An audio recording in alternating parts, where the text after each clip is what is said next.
Hi, and welcome to lecture number 7. This is topic 1.7, Indigenous Cosmologies and Religious Syncretism. We have one learning objective today, and that's explain how syncretic practices in early West and West Central African societies developed and were carried forward in African descended communities in the Americas. The word syncretic is bolded because it's really important and it's going to be coming up over and over today. It means a blending or merging of different religions to create a new and unique entity. We will first look at the blending of religion in Africa, particularly with the religion of Islam that came from the Arabian Peninsula. We've already discussed how Islam manifested in Mali and the Songhai empires. It was accommodated by Sundiata and later adopted by his descendants. However, his descendants also had to rule over a majority of people in Mali who were living in rural areas and practicing traditional spiritual beliefs. Meanwhile, the commercial elite of Mali were the ones primarily practicing Islam in the trading outposts in the cities.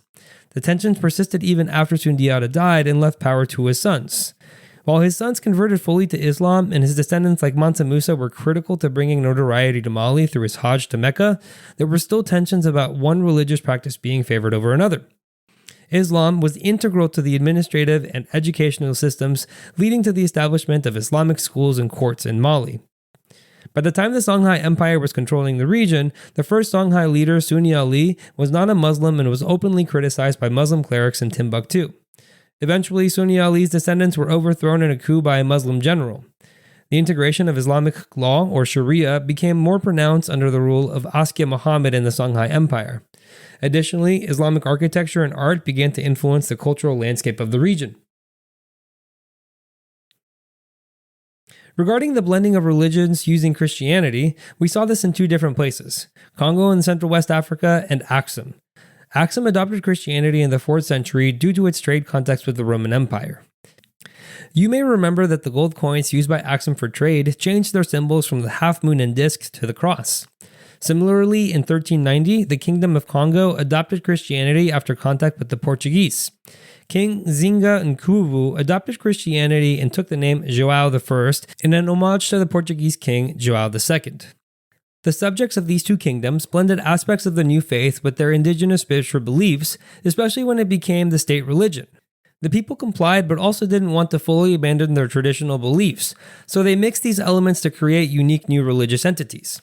The Christian Congo incorporated traditional spiritual concepts such as the veneration of ancestors into its practices. In Axum, Christianity influenced the development of the Ge'ez script and the construction of churches carved out of rock, such as those in Lalibela. Furthermore, the spread of Christianity in the Congo facilitated the formation of political alliances with European powers. Because of the transatlantic slave trade, these new syncretic religions were also transferred to the Americas and underwent further blending, creating even more unique religious practices. This happened because a quarter of the enslaved Africans who arrived in North America came from Christian societies, and some had already spent time in the Iberian Peninsula. Some of the first enslaved people who arrived in the Americas were called Black Ladinos, who had spent most of their early lives in Spain and Portugal and were exposed to or converted to Christianity. The slave trade also extended to West Central Africa and the Congo region. Out of the estimated 13 million people transported through the transatlantic slave trade, about 5 million came from West Central Africa, a region that practiced its own version of Christianity.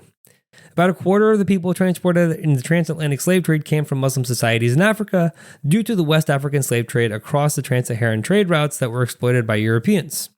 These enslaved Africans brought with them a rich cultural heritage, including music, dance, and oral traditions.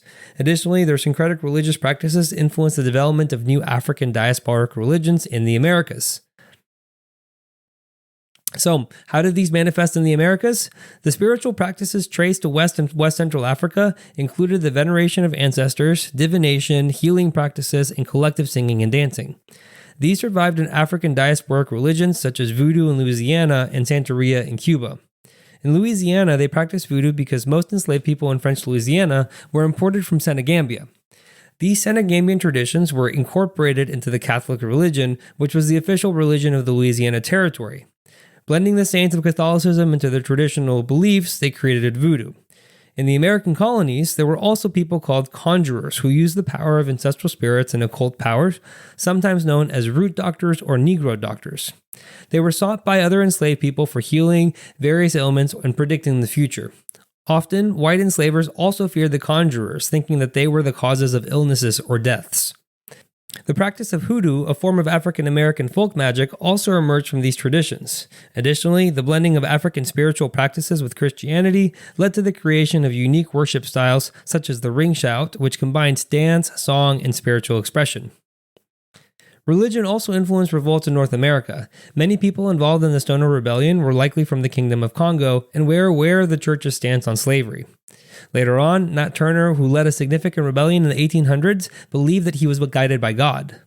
The Haitian Revolution was another example where syncretic religious practices played a crucial role, as voodoo ceremonies helped to unite and inspire the enslaved population to revolt. Additionally, religious gatherings often served as covert meetings for planning resistance and escape among enslaved communities. Alright, finally here's the recap. The adoption of Islam and Christianity by kings and leaders blended with indigenous religions in Africa. Syncretic religious practices were brought to America via the transatlantic slave trade, and elements of these practices survived in present-day diasporic religions. These syncretic practices continue to influence cultural and religious expressions in African American communities today. Furthermore, the resilience and adaptability of these practices highlight the enduring legacy of African culture heritage in the Americas. Thank you for watching. If you would like to watch the next lecture, click the thumbnail on the screen. And if you would like more resources to help you study, you can visit apushlights.com/afam. I wish you the best of luck with your studies, and I hope to see you back on the next lecture.